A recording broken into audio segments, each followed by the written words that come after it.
everyone, and welcome to New Dice Please, the Bite-Sized Blood Bowl podcast, brought to you by the people at Bloodbowl Live. My name is Chris, and I am on my own this week, purely by accident. We are all very, very busy people this week, and we did not get around to recording, but it somehow forms on a very nice episode, as this is our 99th episode. We will figure out what we're going to do for episode 100, and then episodes 101 to episode 200 if we get that far. But for this episode, to lead us into our 100th, I thought it might be nice to provide you with some of our favourite bits from the last 98 episodes of the podcast. I'm not covering everything. I'm mainly covering the stupid questions that we ask at the beginning of the podcast, and some of our favourite guests that we've had on, and some of the hot takes that they have provided us with. So sit back, relax, turn off if you don't like a clip show, and enjoy. My name is Chris. Joining me, as always, Mr. Scott Bryant. Scott. Oh, I had it and I've forgotten it. I've got it. I've remembered it again. Scott, what is your favourite camping food? Good evening, Christopher. We're on a roll today. We're all we're all firing on all cylinders. My favourite camping food is takeaway from the local Indian. So not takeaway. Not camping. So not something that you're preparing Don't while go camping. Don't go camping. Stay at home, kids. Don't go camping. Don't go camping. Get a takeaway instead.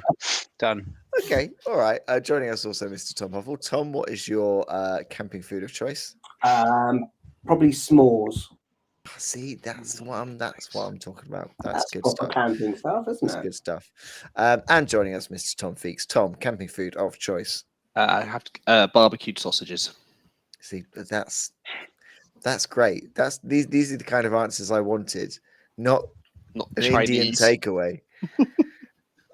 I was going to go. I'm just talking. I'm just representing all of our listeners who may or may not give a shit about camping and actually think what a waste, and you shove your tent pole somewhere else, can't you? That's quite a strong view on that. Yeah, Tom's. I think Scott's had some kind of bad camping experiences. Yeah. I've been camping on numerous occasions, never really falling in love with it as people, just hiking around with all that bloody kit and stuff. And Did you have an issue in the scouting trip or something? Oh, let's move on, Tom. No, I knew someone was going to go there. We're not offering all answers. Not even entertaining it. No. My choice was going to be barbecue beans. It was going to be my choice. But we're not here to talk about camping. Without further ado, David, what is your first Blood Bowl hot take? Right. So I think you had, I don't know if you did one of these since Tom Feeks was on, but no. I think, I want to say right now, I'm not nearly as good a player of Blood Bowl as either of yourselves or Tom, despite the fact that I play it quite often. I just don't have the eye for it. So I've tried to stay away from anything that's actually about the game, because you're just going to tell me that it's a skill issue. Okay. Although I will, oh man, am I going to say that?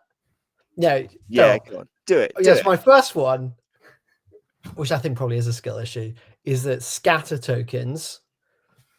markers need to either be integral to the board or marked on, or like relative to the ball.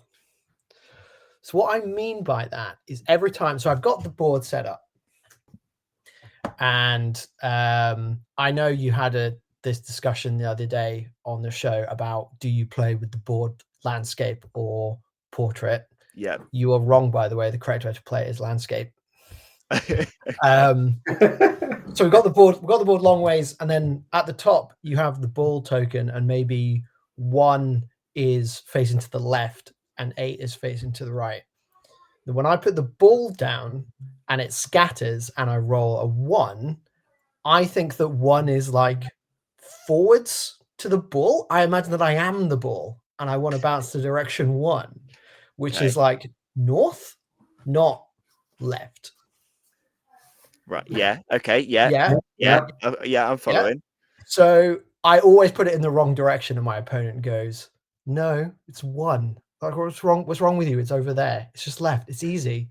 And it's a problem I've had ever since I started. So I've decided that either it needs to be like integral to Blood Bowl, that one is always a specific direction, like the direction's always the same, or it's like on the ball itself.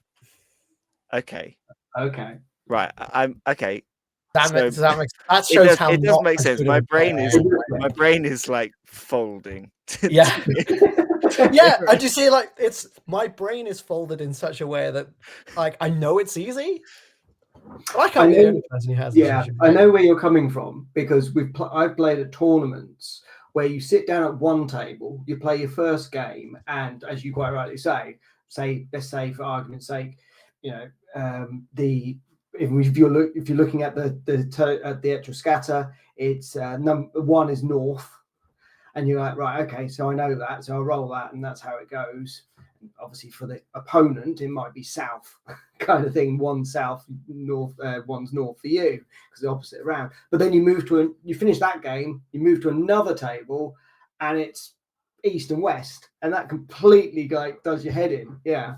So you're basically saying that you want it there across all competitions. The structure is there. Yeah, I can see that. Just always. I think I'm either incredibly smooth brained or incredibly wrinkled brained. So I mean, like I've got a ball token in front of me just purely by coincidence that is it's a 3D printed one, but I think markings wise it's kind of the same as the Charlie Victor metal ones that have the kind of scatter on it, sort of on the ball. So it's got kind of like the numbers around. You're not gonna be able to see that, but the numbers around it.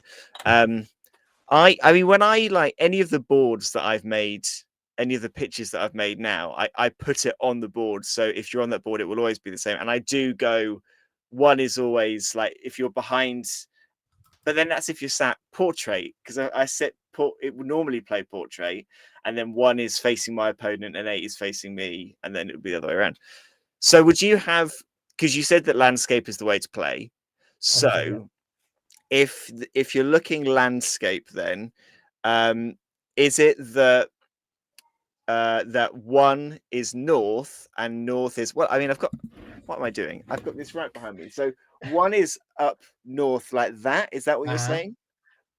Because then it would be north to both players, but you would be sat east and west. I think there wouldn't be north for both players because if you sit on the other side, it'd be south. If you play with the board on its side like this, Tom, it would be north to both players.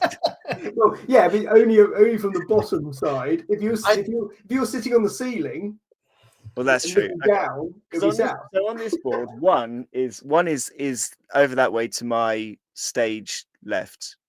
Yeah.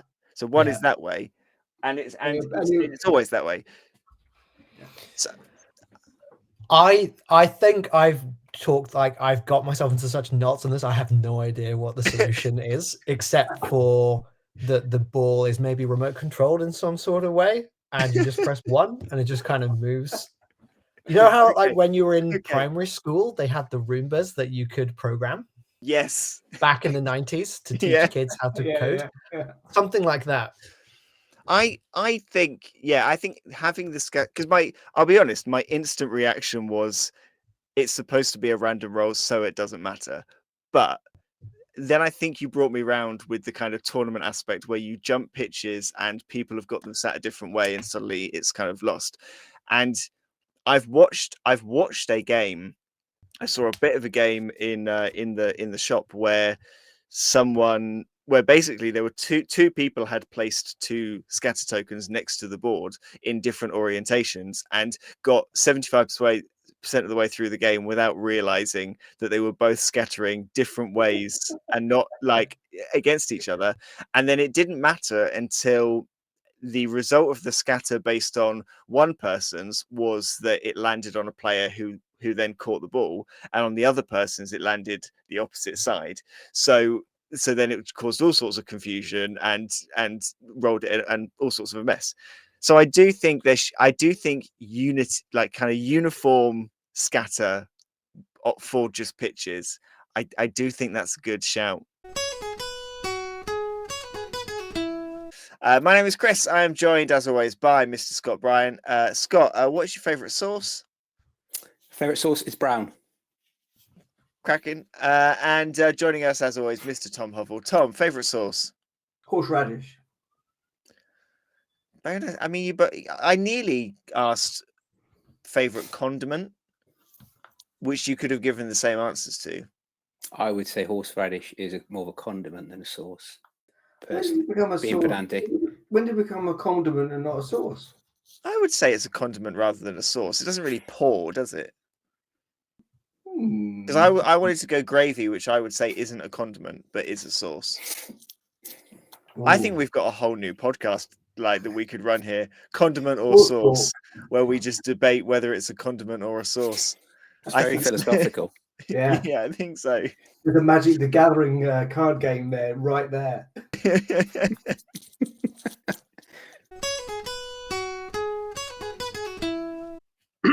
Goblins are the best team in the game. Oh no! And I have a thesis to prove this. Oh no! Okay, right, we're off to it. Fantastic. So I've got evidence. There's I'm just evidence. going to say right now, this one, I don't think I'm going to agree with you, but let's hear it. Okay, here we go. Okay, you don't need to. So everyone has been complaining about swarming on Underworld for 3.5 years, and then it finally got nerfed. In that same time period, Goblins have had a throw teammate nerf, sneaky get nerf, chainsaw turnover nerf, removing mighty blow from bombs, bomber drivel stop, hack phlegm, and creek all being made megastars, thus getting rid of 3 of their best star players. A turnover if the bomber fumbles, removal of guard assist on fouling, nerfing one of the few good primary skills on trolls, an amendment to iron hard skin, thus nerfing chainsaws and fouling, ball and chain not getting mighty blow if it's hitting a player on the floor, and you can't spend your treasury on bribes if you're the underdog. I rest my case. If they weren't good, why would they be getting nerfed so much? So is your argument here that they are clearly so good that even after all of that, GW have to continue to nerf them? Yes, because they're too good. I mean, everyone is just playing them wrong. Clearly. Okay. Is it also the fact that they're just too much fun? Is that the problem? Possibly. Are you saying that Games Workshop don't want us to have fun? It could be. I mean, what better way to get you to spend money on their product by stopping you having fun? It's just another nail in the GW coffin here. Okay, yeah, right. Yeah. So let's break this down then. Okay, so what then? I don't think if you undo all of those things, where did Goblins sit before all of these nerfs? Like, bottom of the so currently the overall win rate is about 35% in tournament play, something around that mark, and it probably wasn't much higher. Let's say 40% tops, right? So stunty teams aren't supposed to be winning half of the time. They're supposed to be difficult to play and difficult to do. So who knows why Games Workshop have got it in for them? Quite a lot of it is probably being hit in the crossfire of Underworld being too good, and trying to get rid of stuff that helps Underworld. But by doing so, that they've hit Goblins a lot, and I think they're even more fun to play now because of this. They feel much more like an underdog team, even more, and it's just fun to play them. They're like if you can't. So one of my friends, there's a player down in Kent called Mini Morg. You may have heard of. So he's 13, 14-ish. And one of my friends who was getting a bit jaded in the game watched him play, and he's like, he plays like a kid, just having fun playing a board game. It's amazing. And that's what you're supposed to be doing, and Goblins give you that. So I'm very much not averse to being a try hard. I try probably too hard. I'm very competitive, And I think goblins and the other Sunny teams, but especially goblins, because they're just super silly, give you a chance to embrace that and get back to what you should be enjoying about the game. Okay. They're also, I think, I've just done a quick calculation on the back of a Blood Bowl packet. Probably one of the most expensive teams to buy, aren't they? Because I've just quickly looked on. So the base team is £33, and that just gives you linemen. Okay? Yeah, like 12 linemen, something like that. Yeah, 12 linemen. You then got to spend another £20.50 for a troll. You've then got to spend another £28 if you want to go down like the kilocopter contractions things. So, and then you've got to spend another £28.50 for the secret weapons, and that comes to £110.50. Did you just factor in one troll or two? Oh, yeah, add in another troll. So you can get around it by using the goblins from the Black Orc team if you've got the box set. There's £131 for a team. It's a lot of money, and then you want star players on top of that as well. Yes, yeah. I think the thing is, the minute this hot take came out of your mouth, I suddenly doubted everything that I thought I knew about Blood Bowl. But somehow you've brought me round here, because I'm now thinking that actually you're right. It may be like they may be the best team in the game, in the sense that they should be by this point the team that reminds you why you should be playing, to have fun and to just go and do some stuff, and you can still try and play them quite seriously, and you can still do all the basics of Blood Bowl and all of that. But it probably is the team that you're gonna have the most fun with, just having a good time. And maybe that is right. Maybe that does make them the best team. And that somehow, for some reason, it hurts to say. It does depend on your definition of best, right? So obviously they're not the best in that they're going to win tournaments. They have done at times, but obviously not often, because they win 35% of the time. But there's a lot of other good things about them, and I love them. I played a season with them last year. I spent ages deliberating what to play, and just thought I'll just try them, and it was great fun. If you get a result, even a draw, you feel like you've won the league. Yeah. So with that in mind, and with your knowledge on it, what is your ultimate goblin setup? That is a good question. So the Doom Diver is not worth the money now. Oh, the Doom Diver got nerfed as well, but that might be in the 2020 update. So where they made Swoop a D3. But yeah, so the Doom Diver isn't worth the money, and you want to make sure you're not taking too many secret weapons, because you don't want them to get sent off, right? So a whole bunch of goblins and 2 trolls is obviously needed. And then it's sort of dependent on what you want to lean into. The hooligan is a must, right? So a player that starts with Dirty Player, you have to have him. The chainsaw is usually quite good fun. I guess it depends if you know what you're going to be coming up against, right? If you're going to come up against a lot of orcs and lizards and armor 10 teams, chainsaw is just give it a go, see what happens, see if you can slice them up. Ball and chain can be quite a letdown. It can take itself off the pitch really quickly, because if it falls over, it's knocked out. So that and the pogo is probably a must as well, just because of the movement. The extra swerve movement is just so good. So I'd probably, if I started the league again now, I'd probably start with a pogoer, hooligan, bunch of goblins and 2 trolls. So not have any of the weapons. Okay. Which is just because you can lose a lot of players quite quickly if you're up against a good bash team.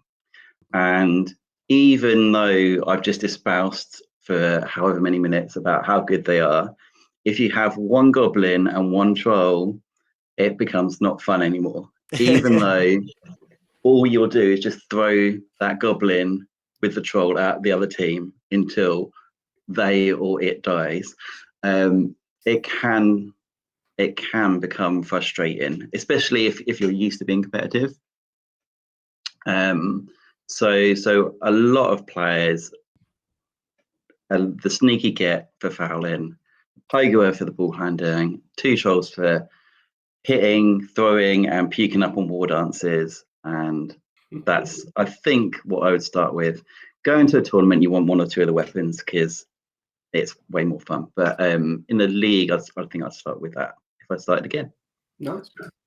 I don't think I'm not sold enough to want to play goblins, but you have brought me round to their benefit. That's very, very strong start. Very strong start.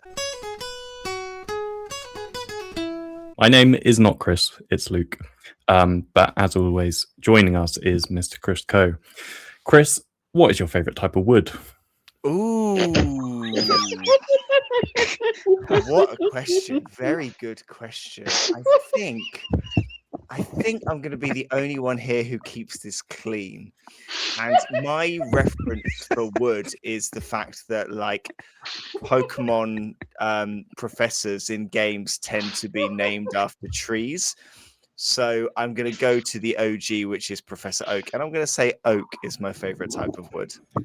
Nice, lovely. Thank you, Chris. And now probably to the king of filibustering, Mr. Scott Bryant. What is your favourite type of wood? I take that slanderous accusation, and I cannot thank you enough. My favourite type of wood is probably ash, although I do prefer softwood over hardwood. Although actually, well, what can I say? It's easy. You can play with it more, and you can. It's more malleable in your vice.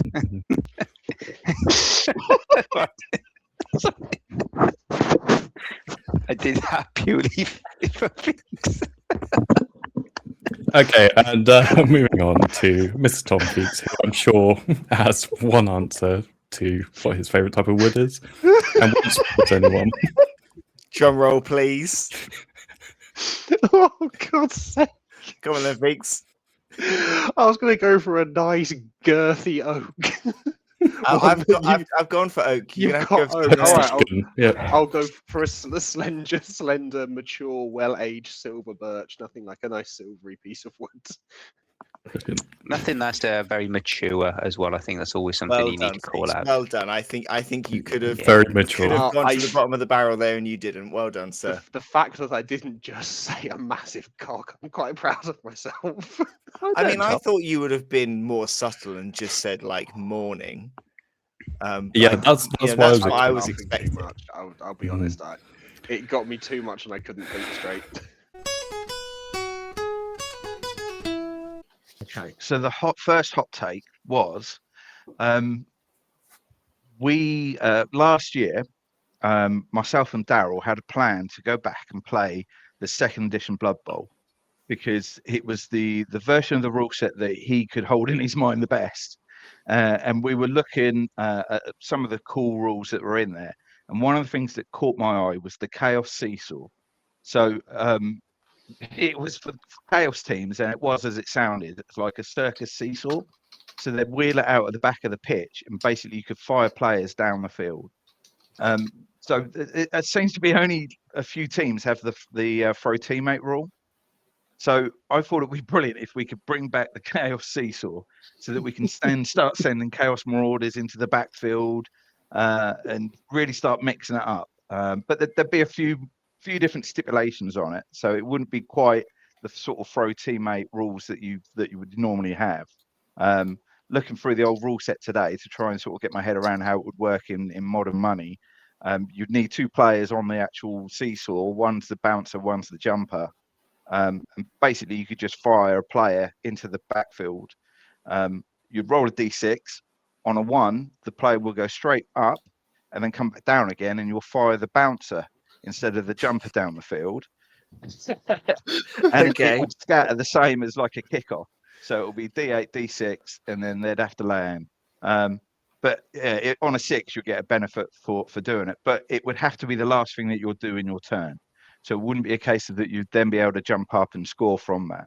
So there'd be a few restrictions on it. But I mean, there were so many zany rules in the old second edition that you might have seen some of the imagery with the old Chaos Seesaw. So I think it'd be cool to bring it back. I think it will give those slow Chaos teams. Like, I mean, if Nurgle had it, how cool would that be?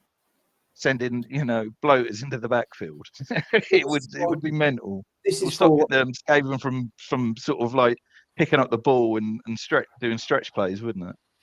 so this is for any player, not just stunty teams. No, not stunty teams. Screw tier 3. They get enough. They get way enough. Exactly. What I mean is just not just stunty players. It could be any player could be on that seesaw and be thrown down. Any player. Yeah, any player. You could put a troll down there if you wanted.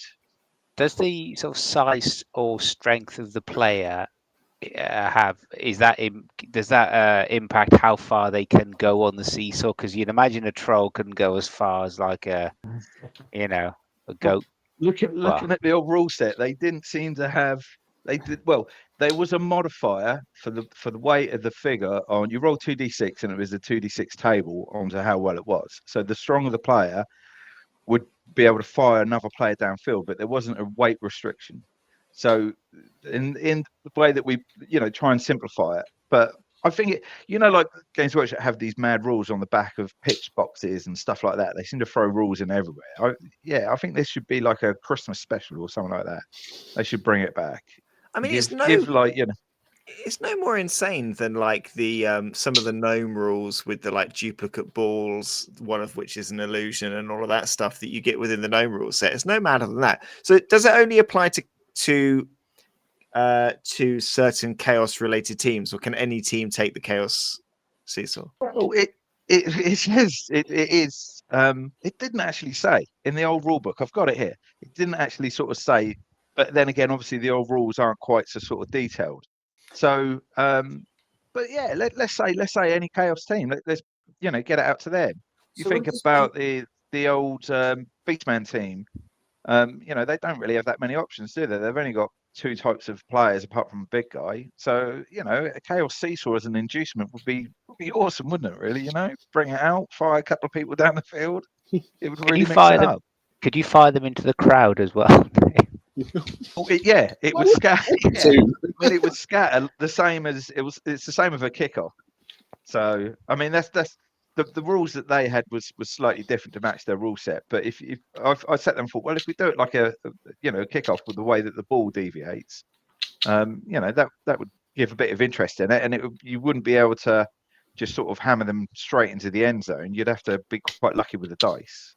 So I think it will be a fun inducement.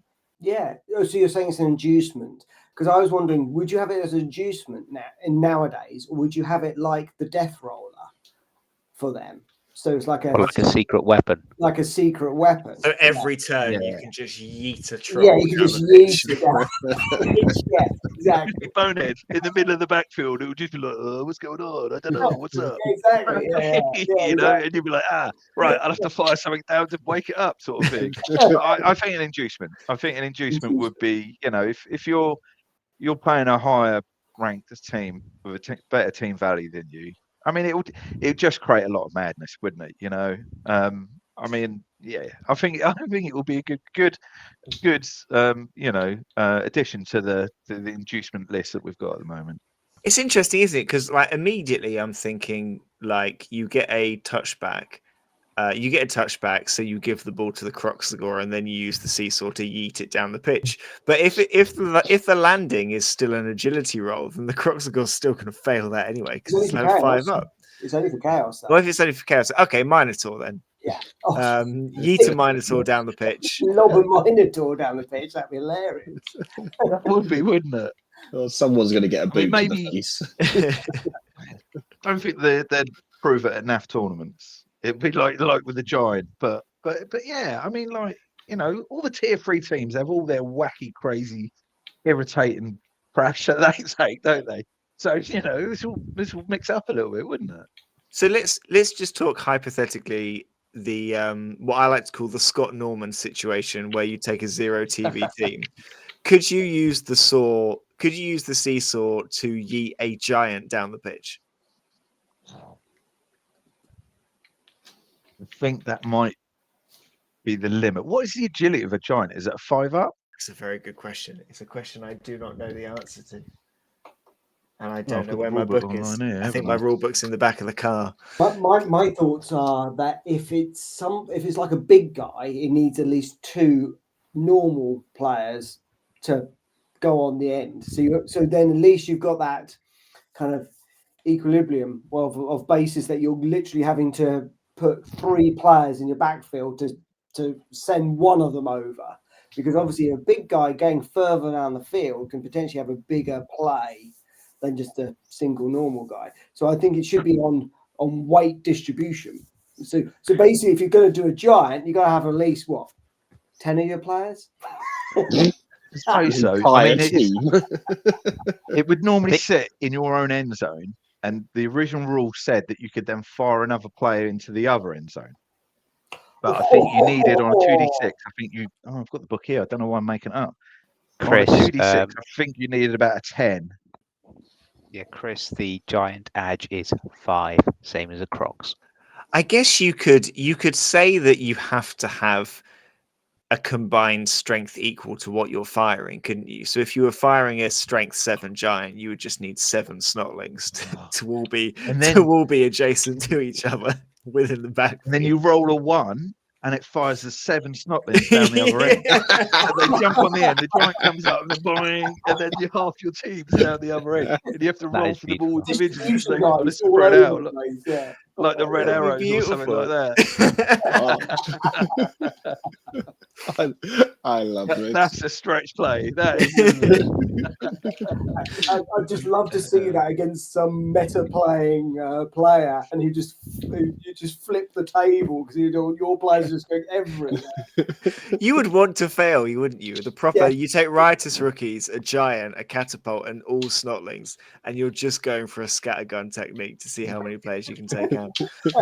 And then you could get additional skills like acrobat, and then it will do the flip flop on a 2 or something like that. So you're trying to get it to happen a little bit more. Or you can choose if you landed a player, then bouncing off them and flipping off them in the air.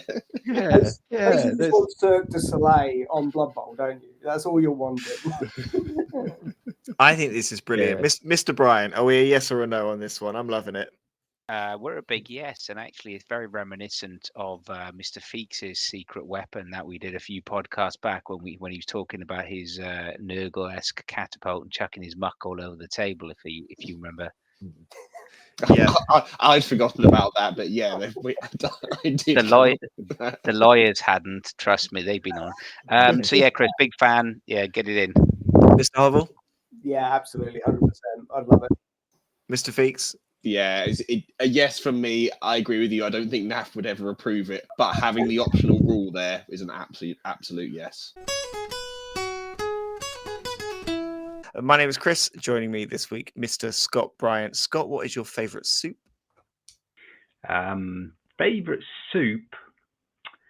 Probably beef. Just beef soup. Do you want me to mention a brand? Are we looking for sponsorship deals this week, or just being released? No, we can just have beef soup. That's fine. That was quite aggressively response. Just beef. You just got a steak and shoved it in a blender. It's just an oxo cube and hot water, isn't it?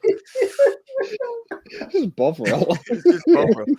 I just put it to you other gentlemen, the pressure of answering the question first. Scott does always have to go first, to be fair. Joining us also, Mr. Tom Hoffel. Tom, favourite soup? Has to be Heinz tomato. Beautiful. And joining us, Mr. Tom Feeks. Tom, favourite soup? If it's tinned Heinz tomato, if I've got time, a spiced pumpkin. A homemade one. If I've got time. What? I'm gonna go for a creamed cauliflower soup is my favourite, which I've had for tea this evening, and it's been delicious. Homemade because I had the time. Come on, Luke. What is the spiciest of spicy number 3? Tier 1 teams Come on, are Luke. for cowards. Hang on, whoa. Hang on. Tier 1 teams are For cowards. He's really not going to make himself Oh. popular, is he? Oh. Oh, wow. Okay. You've And maybe changed a since little since dot you've dot dot unless at tournament. since you've gone underworld. Since you've gone underworld. Sorry, no. Since you've gone Chaos Chosen and Chaos Renegades and Nurgle, you've changed, Lee. You've changed. You've got your 70% record now. You're a changed man. Yeah. Yeah. God. Right, come on, justify yourself then, sir. Justify to the it, lizard yeah. man and wood elf coach I in think- the room. Yeah.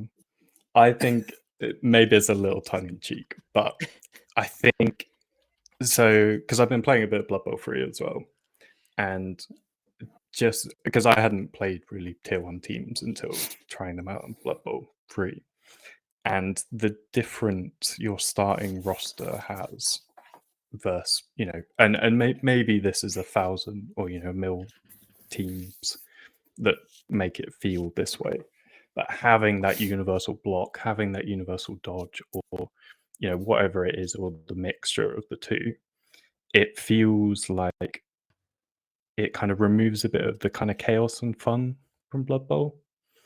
And so maybe it's a tiering of Getting hot, skills Scott.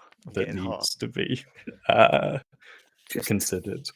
But then also they do remove the kind of variance, I suppose, which means that under the right coach you can have, because if you played a mirror match of tier 1 teams, say 2 lizardmen teams, you would hope that the skill of the player would force the win rather than just your team is starting off better than the other person's. And I think, I mean, I don't really mean any of this that seriously, but it's quite a fun idea to think, like, if you were to force everyone in a tournament, no tier 1 is banned, I think the roster variance you would get from tier 2 below would be really interesting. And obviously there'd be standouts where, as you mentioned, like Necromantic Horror, arguably could be in tier 1. But, and again, tournaments vary their tiers, but it's kind of, I don't know, quite a fun thing to think about.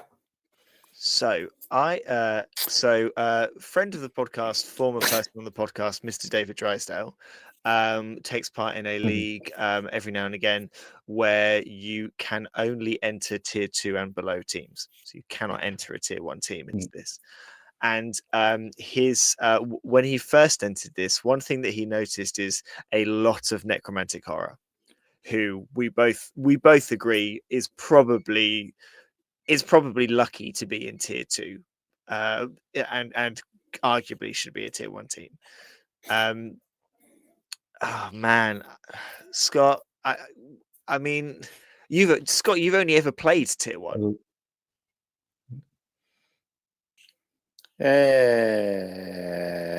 No, I played tier 2 in friendlies. Played some vampires.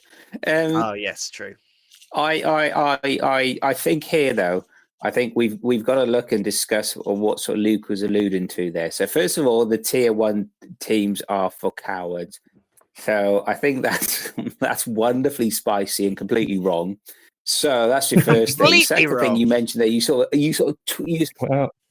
let's just before we cut him off. It's just wrong in every level, Luke. So let's agree you're wrong and let's move on, and then we're fine. I think where you touched upon their universal rules versus tier 1. If we go through the tier 1 list, this is the tier 1 list today.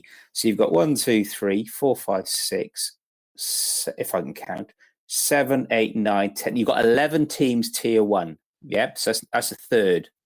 So just over a third, because it's 29 teams at the moment. So Amazon, okay, they have dodge. Yeah, so they've got dodge across the team. That's fine. Chaos Dwarfs, they don't have a universal skill across all of them. Yes, they've got iron hard skin on all of their dwarfs. Yes, they've got 9, but they're sort of the characteristics on the bull centaurs. And then they've got hobgoblins are just there, cannon fodder. Dark elves.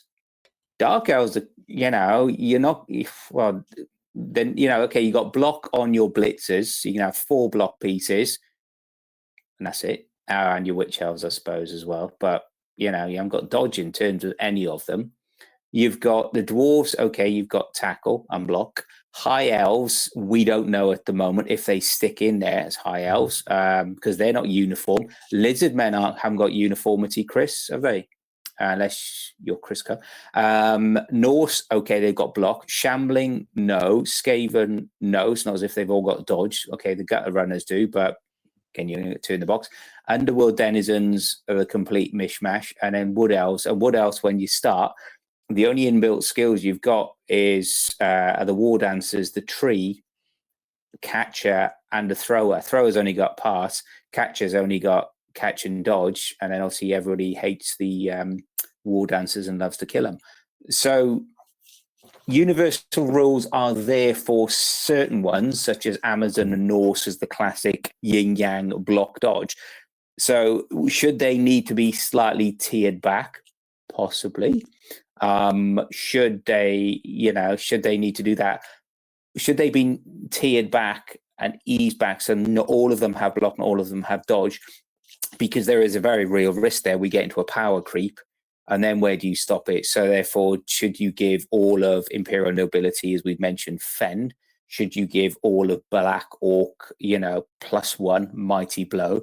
Should you give all Elven Union, pass or catch? I don't know. So without wanting to go down that rule, because what that does, it takes away a lot of the flexibility and the path you can develop your team as a coach. I'm not sold, Luke. It is a spicy argument. It's a very entertaining conversation starter. No, and you can't take it back now. So with all due respect, you need a T-shirt on this. Deepness, we love it. Go. And then I'll let Chris have a go before he's... Yeah. And so maybe building on your point, maybe it is the kind of the number of skills that remove variance on these teams. Because even if you start with a blitzer with block, that turns your can't do the maths in my head, but rolling a double both down or double skulls, it changes it, I think, to a 1 in 9 with if you've got block. And so that means that when you throw that block with your blitzer against someone who is just a regular lineman that doesn't start with those skills, you're, I guess, removing that variance. And so I think it's I think it would be quite fun to try a tier 2 league and see how different results might be, and whether the variance factor that you kind of mitigate slightly with these tier 1 teams, which are more rounded, I suppose, maybe not uniform, maybe that was the wrong word to use,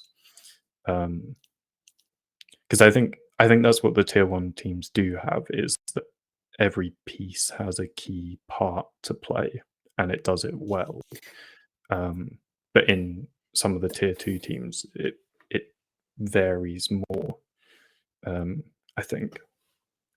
So when you say like about the variance and stuff within the team, just help me a second. What do you mean that most of these teams get played in the same style and there's less?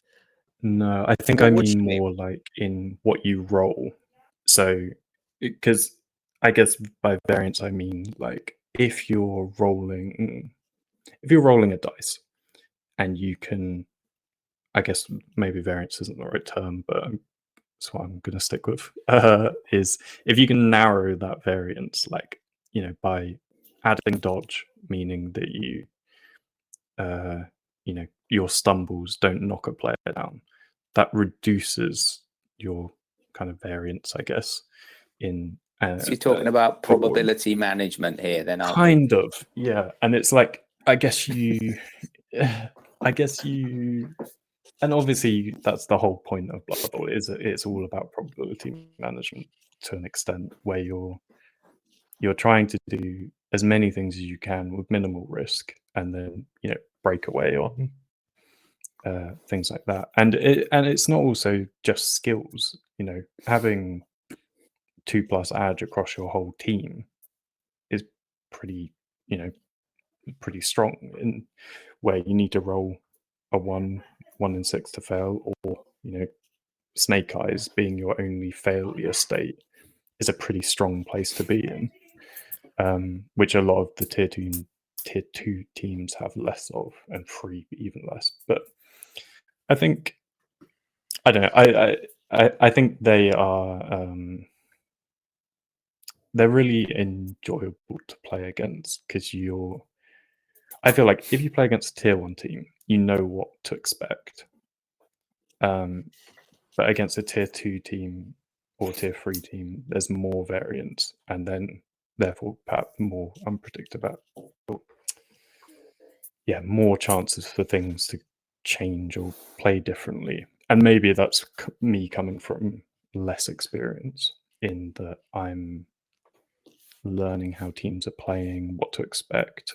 But with tier 1 teams, I kind of know what to expect now already, and they're quite basic, I think.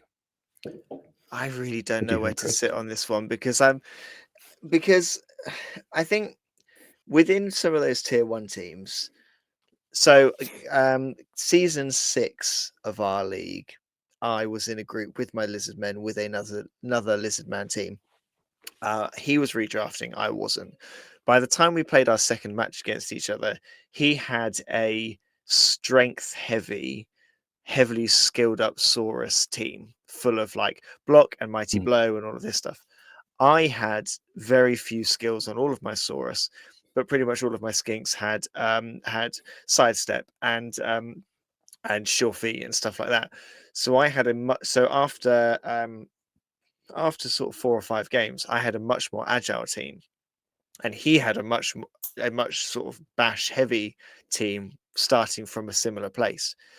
So it was quite interesting, because he was playing the bash game that I wouldn't meet. I was playing the edge game that he struggled to contain, but we were starting with the same kind of basic set to go with. Similar with Skaven, how you normally either run a 4 gutter runner, no roger build, or you run a 3 gutter runner roger build. Like, that doesn't sound like there's much difference when you say it out loud, but there is kind of a difference in the way that you kind of play them.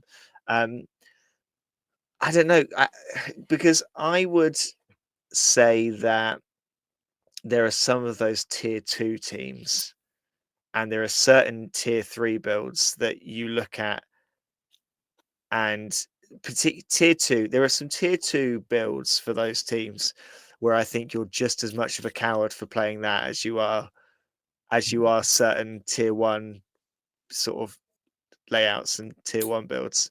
So I don't know. It's so tricky, because people have told me to play less tier 1, and I refuse. Let me drag you back a bit there, Chris. Yeah. What we've described there basically is the fundamentals of Blood Bowl. It's about risk management. It's about that risk management versus the value you are applying to that level of risk. So, for example, that's why tier 2, tier 3 have more value assigned to them in tournaments, or in those direct competitive where it's a like for like product. Yes, we can always come back to the minutia and the fine detail. Should Elven Union be tier 2? Should they be tier 1? Should Black Orcs be tier 2? Should they be tier 1? Where do you go on this, and at what point do you draw the levels? So you're always going to get that. But in terms of the fundamentals and that risk management and that variance versus the value proposition as well, for me, it's always in there. I mean, if you look in terms of that value you mentioned earlier there, in terms of Skaven, a lineman versus a blocker, lineman versus a blitzer. Well, the only difference in this skill, there's 2 things, aren't there? There's one, the blitzers have block and there's armor 9. And that's why you're paying 50k for a lineman versus 90k for a blitzer. And that is your choice as a coach. So if you did want to and you're really insane, you could actually just start with, I'm just going to go with 11 linemen. They're all movement 7, so they're not the slowest. Yes, they're strength 3, which is par for course in terms of your blockers. They're edge 3. So as long as you got the re-rolls, edge 3 dodge is an Amazon team. So you can go down that route, and then you've got 500k worth of inducements to start. Hey, that's not a bad idea for season 9, is it? But anyway, So okay. I think for Sorry, tier 1 for cowards, just my last piece, and then I'll get off my soapbox. Tier 1 teams are for cowards. That was the opening statements. I refer that, Your Honour, back to the jury, and I say, no, not guilty at all. Get out my court. Let me just throw this at you then. Just before we park this, let me throw this at you. Euro Bowl 2024 rule set. Okay, 6 tiers. So I'm going to read them down in tier order. And Luke, I want to tell you at what point you stop being a coward. Stop being coward. Yeah. So Okay. tier 1, Chaos Dwarfs, Dark Elves, Dwarfs, Lizard Men, Shambling Undead, Underworld Denizens. Tier 2, Amazons, Norse, Orcs, Skaven, Wood Elves. Tier 3, High Elves, Humans, Necromantic Horror, Tomb Kings, Elven Union, Vampires. Are we still cowards? Probably 3. No, I think 3 is maybe like half of 3. Don't know. And okay, so maybe the counterpoint to appease Scott is tiers 2 and 3 are for the more adventurous players, the more tenacious players. Digging a hole. Do you see me try and hand off to that owlbear?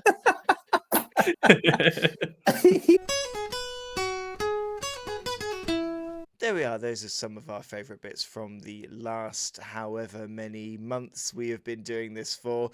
If you want to get in touch, you can email newdiceplease@gmail.com. You can catch all of our other content on YouTube at Bloodbowl Live. You can see us live on Twitch at twitch.tv/Bloodbowl Live. And you can see us on Blue Sky and on Instagram as well. Thank you so much for being with us for these 99 episodes. We hope you're with us for 99 more. We have been New Dice Please, and we will see you next time.